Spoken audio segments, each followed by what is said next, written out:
സംസ്ഥാനത്ത് UDF സർക്കാർ അധികാരമേറ്റ ശേഷം KSRTCയിൽ സമഗ്ര മാറ്റങ്ങളാണ് കൊണ്ടുവരുന്നത്. 7 വർഷത്തിനു ശേഷം ഉത്സവ ബത്ത നൽകാൻ ഒരുങ്ങുകയാണ് KSRTC. KSRTC പെൻഷൻകാർക്കാണ് 7 വർഷത്തിനു ശേഷം ഉത്സവ ബത്ത ലഭിക്കുക. 1250 രൂപയാണ് ഉത്സവ ബത്തയായി നൽകുന്നത്. പെൻഷൻ സംഘടനയായ TPWA മുഖ്യമന്ത്രിയുമായി നടത്തിയ കൂടിക്കാഴ്ചയിലാണ് ഉത്സവ ബത്ത നൽകുമെന്ന ഉറപ്പ് ലഭിച്ചത്. 2018-ലുണ്ടായ പ്രളയത്തെ തുടർന്ന് KSRTC പെൻഷൻകാർ തങ്ങളുടെ ഉത്സവ ബത്ത മുഖ്യമന്ത്രിയുടെ ദുരിതാശ്വാസ നിധിയിലേക്ക് സ്വമേധയെ നൽകിയിരുന്നു. പിന്നീട് ഉത്സവ ബത്ത ലഭിച്ചിരുന്നില്ല. ഇപ്പോൾ ഇതാ UDF സർക്കാർ അധികാരത്തിലേറ്റ ശേഷമുള്ള ആദ്യ ഓണത്തിന് KSRTC പെൻഷൻകാർക്കും ഉത്സവ ബത്ത നൽകുകയാണ്.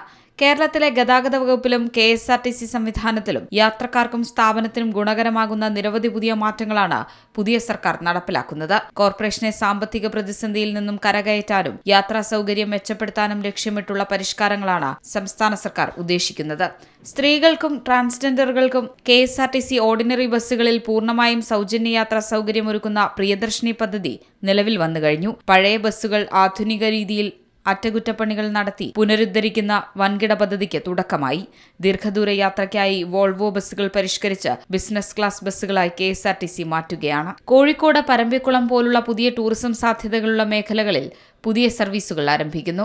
കോർപ്പറേഷനെ ശക്തിപ്പെടുത്താൻ സഹകരണ സംഘങ്ങളുടെ സഹായം തേടുന്ന പുതിയ രീതിക്കും തുടക്കമിട്ടു. അങ്ങനെ KSRTCയെ ശക്തിപ്പെടുത്താനുള്ള നിരവധി പദ്ധതികൾ UDF സർക്കാർ നടപ്പാക്കുന്നതിനിടെയാണ് 7 വർഷത്തിനു ശേഷം KSRTC പെൻഷൻകാർക്കും ഉത്സവ ബത്ത നൽകാനുള്ള സുപ്രധാന തീരുമാനം വന്നിരിക്കുന്നത്.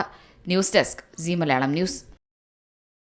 ഏറ്റവും പുതിയ വാർത്തകളും വിശേഷങ്ങളും വിരൽ തുമ്പിലറിയാൻ സി മലയാളം ന്യൂസ് എല്ലാ ഡിജിറ്റൽ പ്ലാറ്റ്ഫോമുകളിലും ലഭ്യം.